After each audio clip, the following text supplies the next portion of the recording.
So the quest about the murdered workers has an update saying that we should visit the sewers, as given from a little bit of information we got last time. The problem is, there's no indication anywhere in town as to where the sewers are at all. Which is unusual for this game, because I've always had really clear indications. So I've actually ran around town for a little while now, and I also still not found any entrance to the sewers. So, we're going to ignore that for now, I suppose. And we'll come back later and see if I can find the sewers. The one thing that comes to mind is maybe the sewers are an area that I don't have access to yet, and it's just something that'll crop up later. Which is something that would make sense in the context of, like, say, for example, other games I've played lately, like the Deus Ex game, Mankind Divided, where you just won't have access to areas of the game sometimes, and so certain quests will just kind of be on sort of like in stasis, where it's like it's there in your log, but it's not saying where to go.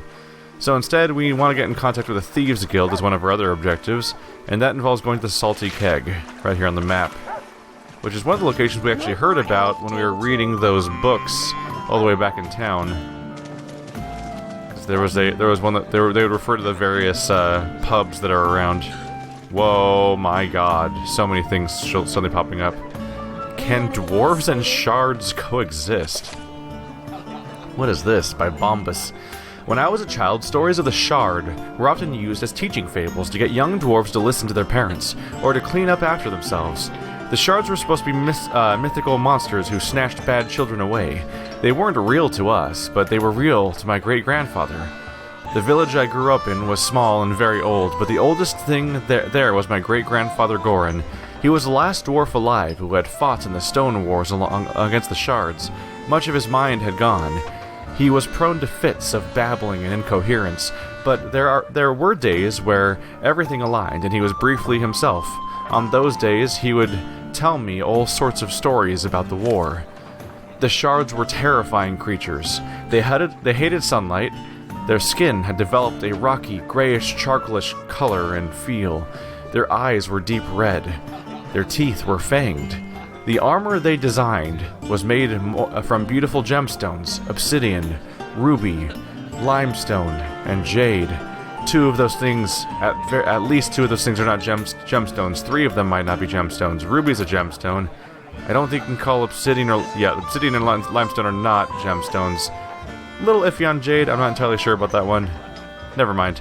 That armor was a true work of art, and a standard axe would shatter upon striking it. Worst of all, they were merciless fighters, who knew the deep tunnels of the earth better than even the dwarves. The conflict between those two races goes all the way back to their origins. According to the Domus tablets, the stone god Varus created both the shards and the dwarves. The shards were born during the dark days. They ruled the mountains and caverns unopposed, but there was a great cruelty in them. Moreover, they had a hunger for gems that could never be quenched. The tale goes that the dwarves were made by Varus after the coming of the sun was a way to perfect his mistakes with the shards. The problem was that both races hungered for the same thing, so it was inevitable that there would be disputes deep below the surface. Maybe that's an understatement.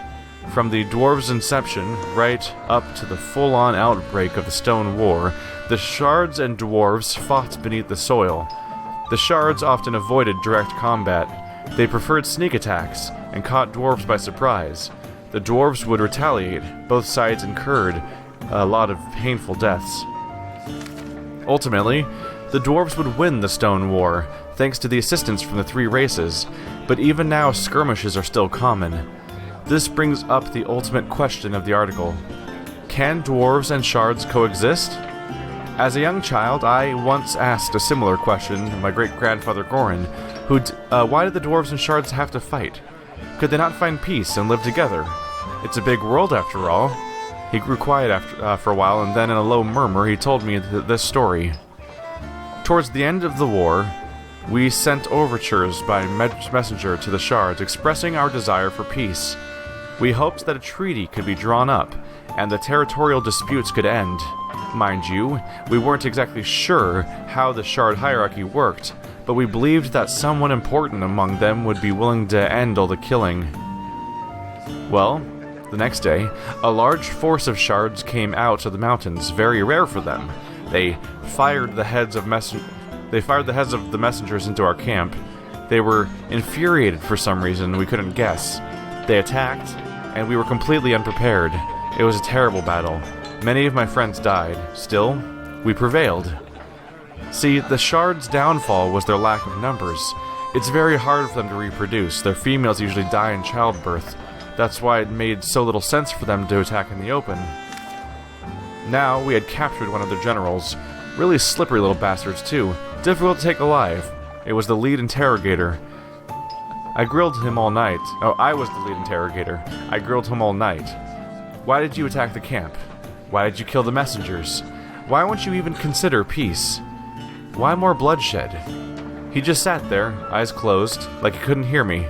I lost my temper. I'm not proud to tell you. I started hitting him. Everyone around me was so surprised, they just kind of watched at first. Finally, they pulled me off of him. He spat out blood, and he just started laughing, this long, high, clear laugh. My grandfather shivered. I still hear it sometimes, late at night. When he stopped laughing, he somehow got to his feet, then spoke for the first time. He said, "You don't understand, do you? Dwarves are an abomination. They're Varys' great mistake. You're an insult to everything we are, a softer, weaker joke of a species. You destroy everything you touch. You dig deep into the earth, but you don't understand. You will bring about the destruction of Domus. We'll never stop fighting you. Never. You dwarves were sent here to test us. Varys wants to make us prove our worth. We won't fail. There will be no peace until every dwarf is dust." Then he spat on the ground, and he said, and I'll never forget the way he said it, "This was never about territory, never about gems. It was about you." Then, and I have no idea how he did it, like a flash of lightning, he broke free of the chains and grabbed a nearby sword. By the time we killed him, 12 dwarves lay dead at his feet. My great-grandfather Goran stopped talking for a moment. He slowly reached down and pulled up his tunic, and I will never stop seeing the long, ragged scar that ran across his belly. He rearranged his tunic. Funny. As much as I see that scar, I remember the way his hands looked as he did that. And he said one more thing. After that day, the dwarves no longer spoke of peace. The shards will forever hate us, so we must fight. After that day, great-grandfather and I no longer spoke of shards. There was nothing left to say. There's some dark territory, huh? So there's an entire race of people who just want to genocide all the dwarves, period, forever. Assuming they're still alive and that's not some really old article. That's context for sure. I can't tell if you're looking at me. Hello there. What can Sven do for you? Let's go ahead and sell off our garbage real quick if we have any. We had one! Anything interesting? He has ale recipe. I do like grabbing recipes. I may just do that, just to have it. Alright, moving on. Are you a man under Hello, there? Sven. Any chance you could point me towards a Thieves Guild contact? That's rather blatant, isn't it? Afraid I don't know much about that. I'm not one for gossiping to strangers. Lots of people come in my bar. I don't ask questions. Really? I thought that barkeeps were like the go-to gossip queens, but okay. Surely a connected bartender like yourself must be able to just point me in the right direction. I mean no harm. I ain't pointing in no directions. You need something to eat or some ale, I'm your man. Otherwise, get out of my pub. And you can threaten him. Not on the top of my list of things to try. Let's try asking these named characters around here. Lost a bet, perhaps? Yeah, what do you want? I was told I could get in contact with the Thieves Guild in this pub. Oh, aren't you a bold one? Don't let me stop you from digging your own grave. Head on upstairs, maybe you'll find out what you're looking for. That's concerning, but seems like it would probably be accurate. Check. You startled me. Do I look like I want to talk? Get out of my face. And then there's just Rocky. Is it a rat? What is that? Rat? A cat? Probably a cat. Can't really see it from here, unfortunately.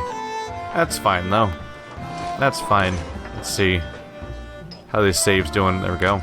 Trying to rotate my saves correctly. But, they're not really, they don't reorder themselves at all. Also, how bizarre is it to have an RPG that limits you to 3 saves? Admittedly, I've encountered a couple that only don't have 1 save, which auto-saves. They're called Dark Souls games. But, other than that, yeah, it's pretty strange. There's prostitutes up here, there's Sock and Bruno. The fact that Bruno's guarding the entrance means it's probably the right way to go.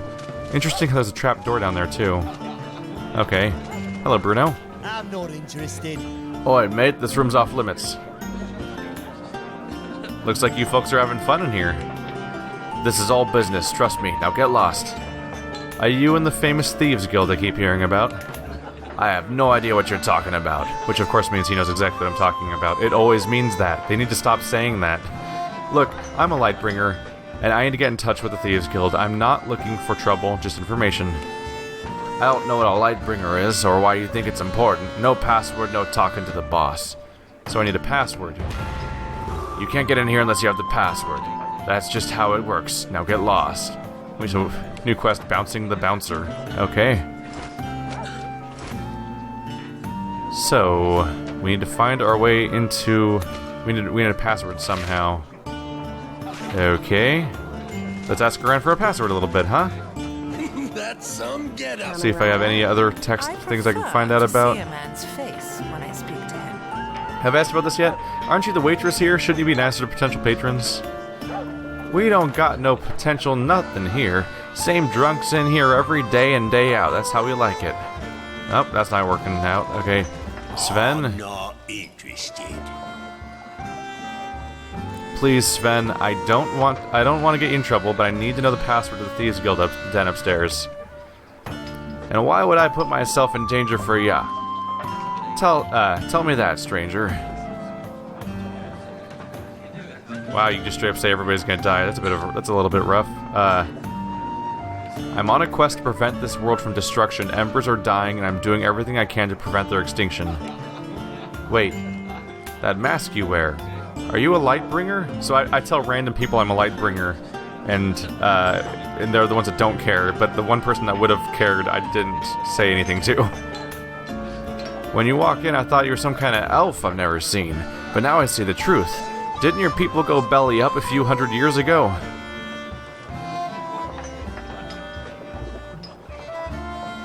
Wow, you can just call him old man. That's not very nice. There's no reason to go up to those extents like right away. You know of Lightbringers, then you understand how grave the situation is. You must help me. Sure do know of you Lightbringers. I take trips to Radiance all the time. No, to both trade and for the learning. They've told me all about the Embers and why you need to save them. Then you know how important my quest is. Do you know the Thieves Guild password? I think so. I do my best not to listen to what goes on up there, but I hear the word blackbird a lot. Here, let me write it down for you. He's gonna write down the word blackbird. It's important as all hell, but I mean, I was probably just gonna forget it. Hello, Rocky. Now we know what Rocky looks like. He's a little brown cat. I'll write down this one word for you in case you forget it on your path upstairs.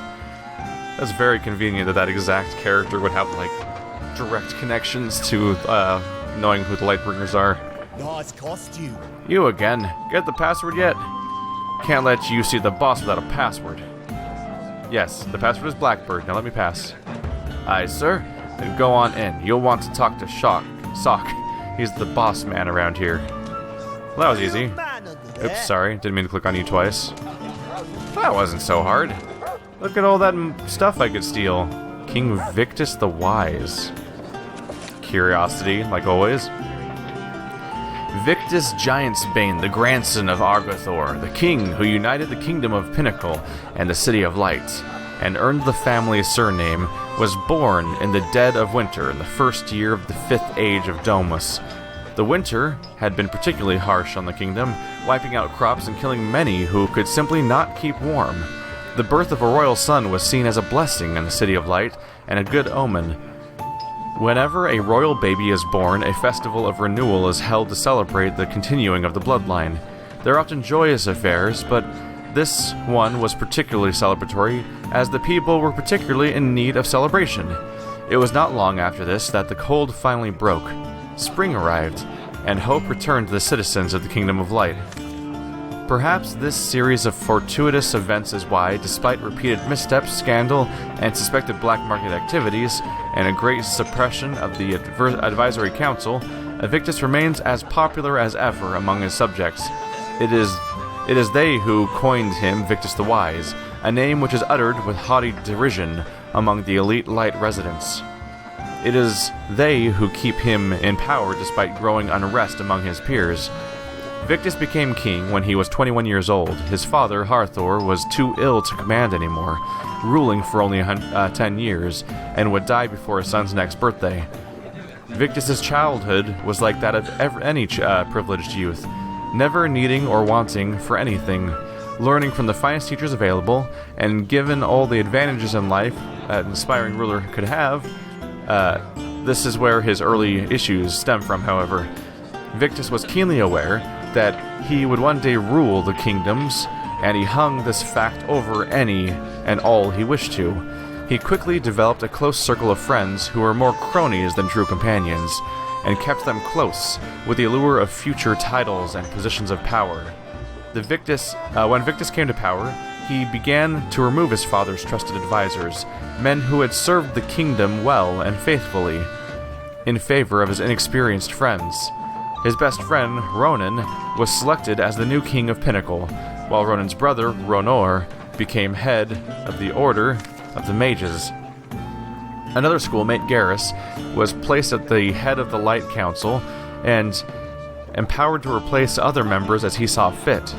Over time, experienced generals were forced out, with young officers taking their place by the 5th year of Victus's reign. He had largely insulated himself from outside criticism thanks to his well-placed allies. Things would only get worse. Charges of corruption among these allies went rampant. Taxes were raised 75% on the poorest classes in the span of 10 years, all in the name of new forts and defense projects which to this day remain either unfinished or never began. Rumor grew of a black market ember trade being arranged between Pinnacle and the City of Light. All the while, an ember shortage gripped the city and the kingdom. Crop subsidies were reduced, causing many farms to fall into disrepair or fail to meet designated quotas. Victus, however, remained untouchable. On the surface, his charming personality and effortless good looks made him ever popular with the citizens, even as they became more and more annoyed with his policies. He often had wonderful excuses for failures, and was known to make a great show of firing people when these criticisms managed to stick. Yet the people who truly were the problem stayed in power, and Victus enjoyed the spoils of an unopposed king. As Victus entered his 43rd year as king, the kingdom of humanity stands as probably its weakest point. Relations between the three races have largely deteriorated thanks to constant border disputes and the ember shortage. The economic downturn has left the army at its smallest size since before the Giant War. There is a food shortage in the northern part of the kingdom, and the fishing vessels along the coast have seen a yearly drop in seafood hauls due to giant interference. Only one question remains. How long before the people of the City of Light see past the facade Victus has created and rise up against him? Will Victus acknowledge his faults and help his people? Has age brought about any wisdom or regret that he has not followed the path of his father's rule? Only time will tell for the Kingdom of Light. That's right now, isn't it? Isn't Victus the current king? I have to go back. We were just there like last episode. I think Victus is the actual dude though. Like that's just about how everyone's screwed right now. Period. Hello, Sock. That was a big old spike of experience, wasn't it? Bruno, why is this guy bothering me? Excuse me, He's good folk, boss. Hear him out. Thank you, but I need... Bruno says you're okay, so I'll give you 5 seconds to explain yourself. Go. Let's see.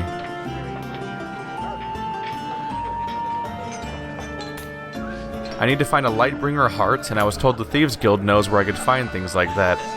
I figure the more direct answer, instead of talking about grand schemes, is probably better. Ah, business. We find We find a hard-to-find thing, you pay a small fortune. Lightbringer hearts are not exactly in my bag, though. I haven't heard of someone trading one of those things since I was a kid. Go back to Monty. He deals in weird items like that. He himself is a weird item. Where can I find this Monty? He hangs out at the docks at night, usually in some old warehouse. Oh, and tell him I sent you to him. I wanted a cut of the deal.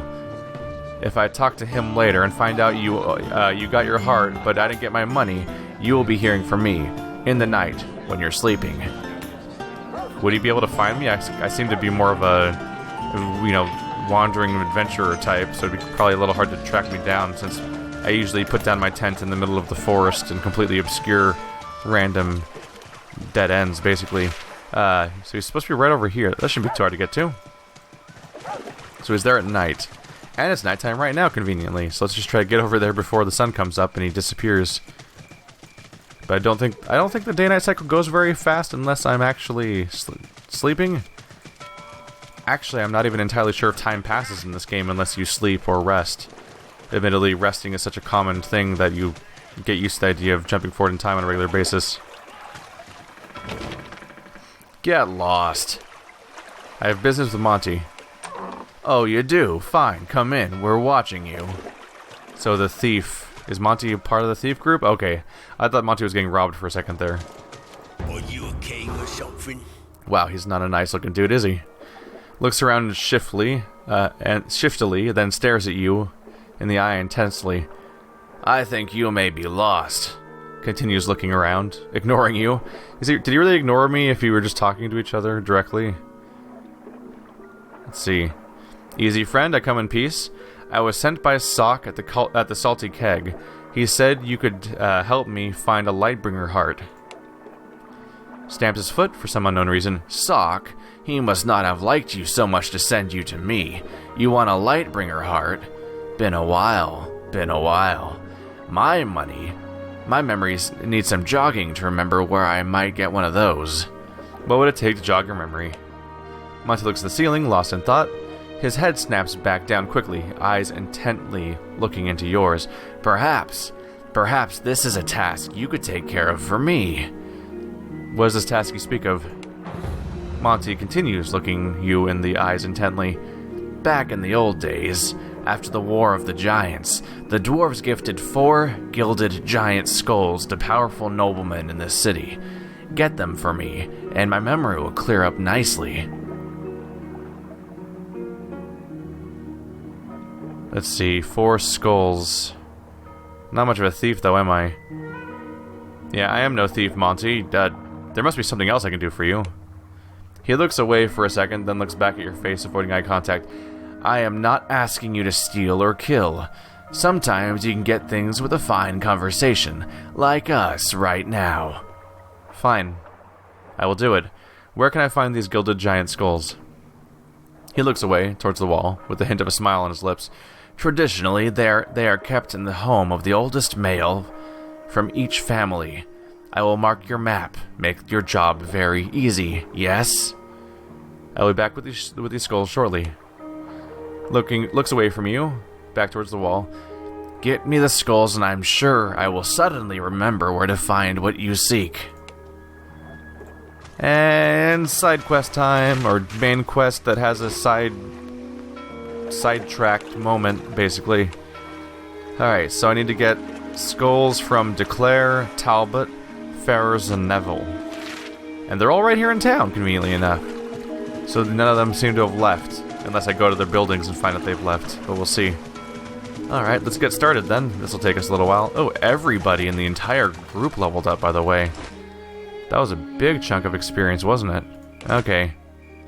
Rather happy to put points into dexterity. Let's put 2 this time. And then you always with the strength and vitality. And you with the intellect. There we go. Everybody leveled up. Alright, everyone's level 8. I think I had an item that was waiting for me. Once I get to level 9? Yeah, level 9. Yeah, I mainly have this... What's this one? It's level 5. I think it's just a random item I picked up. Coin purse. Why are you listed as a weapon? Use? Oh, coins. Weird. Weird. Here you go. Enjoy being a person on the floor.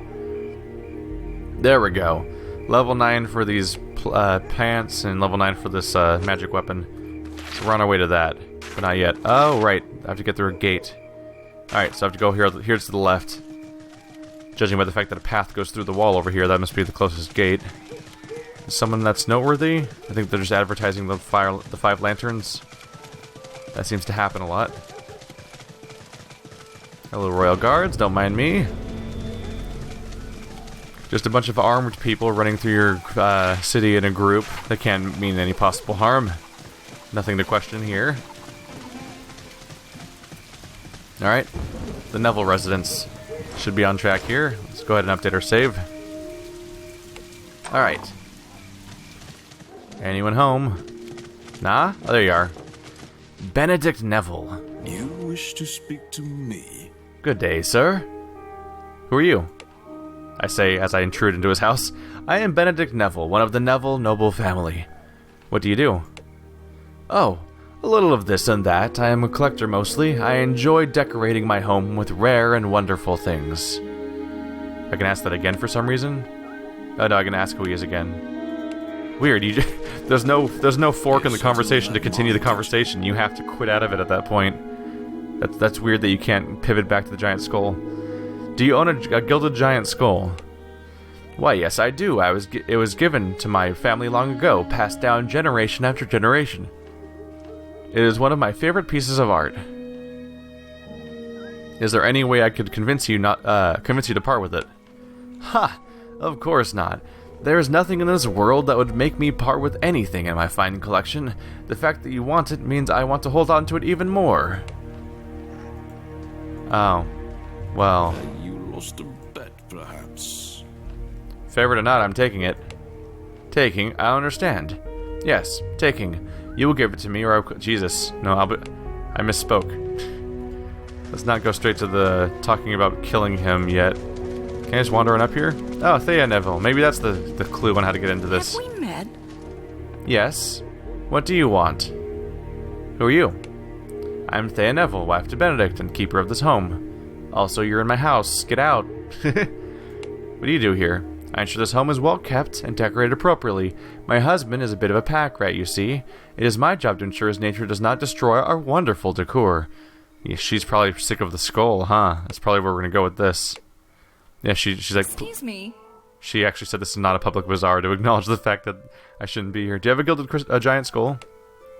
Yes, it is one of my husband's prized rarities. His collection's getting out of hand. There's an actual giant skull under that gold leaf. How gruesome. I could take it off your hands for you. You would never see it again. Oh, please have it. I'll say one of our servants broke it or something. Anything to get it out of my sight. Haha. Oh, is it in my inventory already? Did it just teleport into my... It's not there anymore. Is it just in here? Oh, it's probably a key item. Neville, gilded giant... That was easy. That was surprisingly easy. Okay. That's one down. And still kind of stealing in that, he didn't consent to that at all. Kind of unfortunate for him. Let's head on over, yeah, this one's pretty close by. This town is huge. Sometimes I'm compelled to talk to every NPC, but that would actually take, that would probably take 6 hours with how extensive this this town is, so I'll wait for the game to give me reasons to head into certain buildings, or we'll be here for a long time. Gavin Talbot. Make it fast, whatever it is. Hello, sir. What may I do for you? Who are you? Gavin Talbot. Of the Talbot family. What do you do? My family is known for helping the poor and needy. We send gold to Pinnacle regularly. Ah, I bet if I give him gold for his donations or anything that'll help his charity effort, that he'll probably just give me the skull. Once again, you cannot pivot into the giant skull conversation once you start that thing. Do you own a gilded giant skull, a family heirloom? Why, yes I do. It is dreadfully ugly.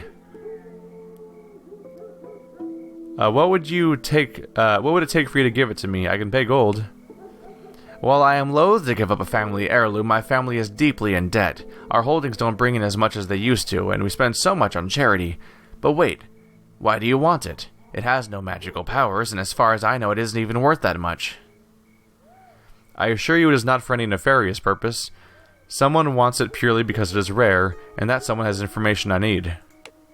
I feel like you are being honest with me, and the House Talbot is in serious trouble. I would part with it for 1,000 gold. You can use Dexterity 9.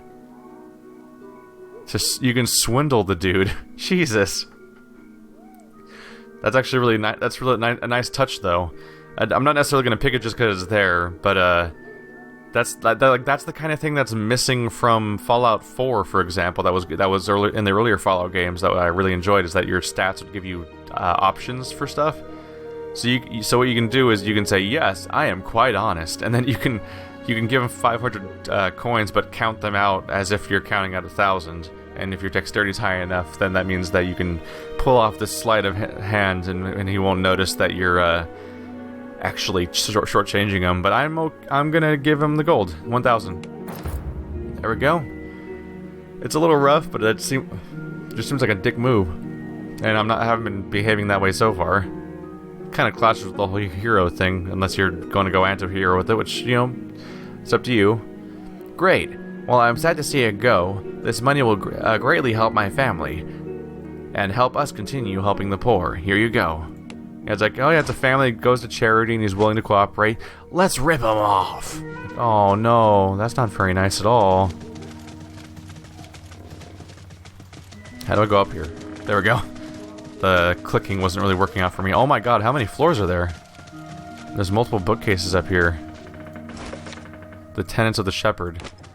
It's marked as red for thieving, but then of course the thing that's actually in it is just the generic Shepherd book, which does not actually give me anything new to look at. So is it all the way up here? There's a bed. There's nothing else really up here, huh? Nope. Alright, well we have 2 skulls, so there's that. We're halfway done with this quest. I'm gonna wrap this book up by reading that thing that he had next to him. So if you don't want to... Just fair warning that if you don't want to deal with me reading a third thing this episode, this is the end of the episode, bye.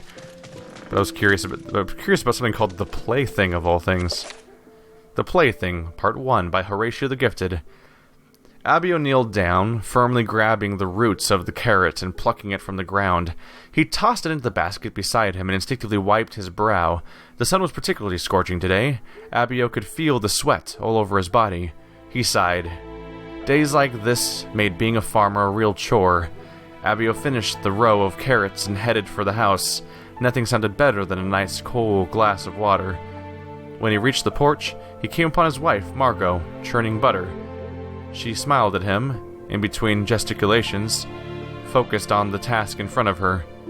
He planted a soft kiss on her warm cheek and went inside. As Abio sat, quenching his thirst, his eyes were drawn to his wife. I think I'm picking up on what type of story this is going to be. Slaving away outside. He felt so ashamed. She had given up so much to be with him. She'd been shunned by her family for marrying her below her stature. Now she was outside churning butter. She was truly a farmer's wife. Was she happy? Did she ever regret following her heart and abandoning her noble lifestyle? Abio finished his glass and walked back out to the porch. Quite a hot one today, my love. Abio offered a glass of water. Thank you, my sweet. How do the carrots look this year? Last year's crop were weakened by the drought. Have we fared better? Abio sat down in his rocking chair. Oh, I think so. Much better. Barely a runt in the whole basket. I'll bring them down to market tomorrow, along with the tomatoes. Should be a fine haul. Abio found himself watching Margot once more. Even in her early 40s, she was still gorgeous. The sweat and dirt of farming life did little to hide her charm. Her long, red hair shone brilliantly in the midday sun. Her freckles, like little brown stars in a tan sky. He wondered how a man as pudgy and mediocre as him had managed to woo such a fine lady.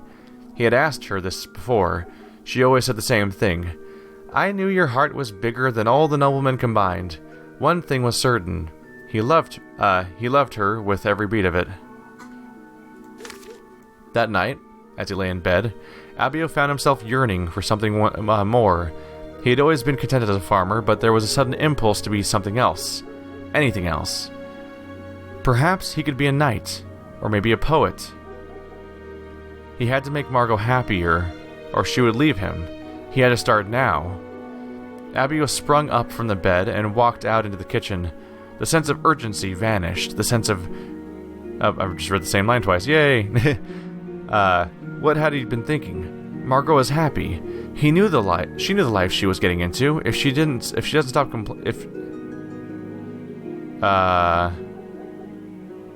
sounds like he's going crazy, basically. If she doesn't stop complaining, I'm gonna have to hurt her. Abio grabbed a knife and walked back into the room. When he spotted Margot, he instinctively dropped the cutlery. What the gods was happening to him? Was he still asleep? It's like his insecurities and self-shame and feeling of inadequacy or anything, even when it doesn't actually get reinforced by anyone around him. Just his feelings about himself are coming out and manifesting as if he's possessed by something. Abio walked over and sat by Margot, gently shaking her awake. Honey, I think I'm sleepwalking or something. Margot shot upright. Her eyes were glazed over. It's just your failures coming back to roost, Abio. Did you think you could trap me in this horrible life forever? Abio backed away from the bed. What? Oh gods. I have to wake up. This can't be happening. Oh, this is very much happening, said Margot, rising up from the bed and moving towards him. You're an embarrassment. I hate that you trapped me here. I never wanted to marry you. You lied to me.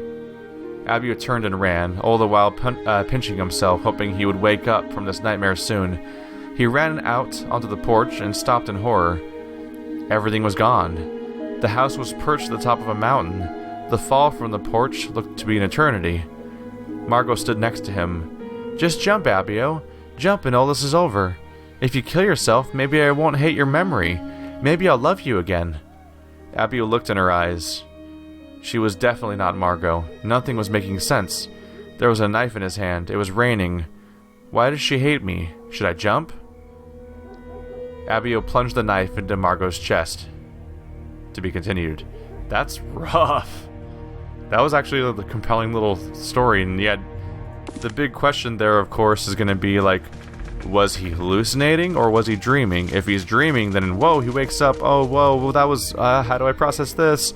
But if he was hallucinating and all of his guilts were just clouding all of his perception of reality, did he just straight up murder his wife that loved him for exactly who he was?